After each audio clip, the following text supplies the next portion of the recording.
Morning, or is it afternoon? Anyway, let's start with a call from Sonia from Newcastle. Hi Sonia, what's your point? I want to know now, what did you mean? Pardon? What you said yesterday, like about Love Island. Well, I think I said that due to the coronavirus outbreak, a number of forthcoming TV programmes are likely to be affected, Love Island being one of them. What do you mean, like? Well, productions have been forced to close down. Are you a Love Island fan, Sonia? It's me life. Well, I'm sorry to hear that, but I guess we're all having to make sacrifices at this difficult time. Why, like? What's happened? Well, coronavirus has happened, Sonia. What's that, like? Ah, Jesus. You know what? I'm going for a walk before bargain hunt.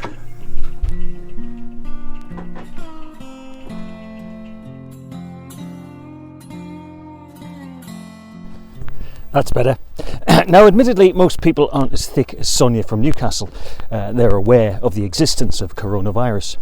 But at this difficult time, with a fearful nation in lockdown awaiting either the first symptoms of the dreaded lurgy or else the sound of the police kicking their door in at 3 a.m. because a neighbour has dobbed them in for visiting spa twice in one day, we're all vulnerable to an even more insidious plague.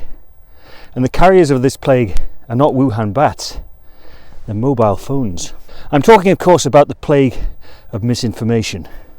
Young or old, rich or poor, clever or thick, misinformation can affect anyone and everyone.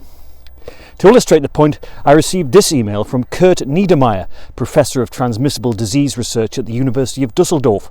He writes, "The idea that COVID-19 originated with Wuhan bats is clearly erroneous. I have it on good authority from a man on Twitter that the bats themselves were infected by Guangdong pandas." Well, sadly, Professor Niedermeyer is not alone. Bobby Shampoo Lorimer of East Ham in London writes, "I heard that if you stick a banana up your arse, you're immune." And Judith Keneally of Norwich says, "My son's friend on WhatsApp says throwing yourself off the top of a 50-storey building will stop the spread of coronavirus, but the police won't let you because it's unnecessary travel." Many people are convinced that our current health crisis was foretold. The Reverend Gideon Bell from Didsbury in Manchester believes he's found reference to the coronavirus outbreak in the Bible itself. He writes, "Ecclesiastes 1:34 clearly states that in the 14th year of the reign of Nezam al-Nezar, a great wailing and gnashing of teeth shall be heard from the west." Eminent theologians now believe this refers to Scousers whinging on about Liverpool being denied the Premier League title. Hashtag City till I die. On and on it goes, and to be frank, it isn't helpful, especially now as it's getting political. Deirdre McCann, who describes herself as a gender normative activist from Hove in Sussex, says, "Why is Boris telling us to stay home? That's American. In England we stay at home. Tory liars sucking up to Trump so they can sell our NHS. Hashtag Corbyn won the argument." Well, let's get this straight, folks. At this difficult time, misinformation can do more harm than the virus itself.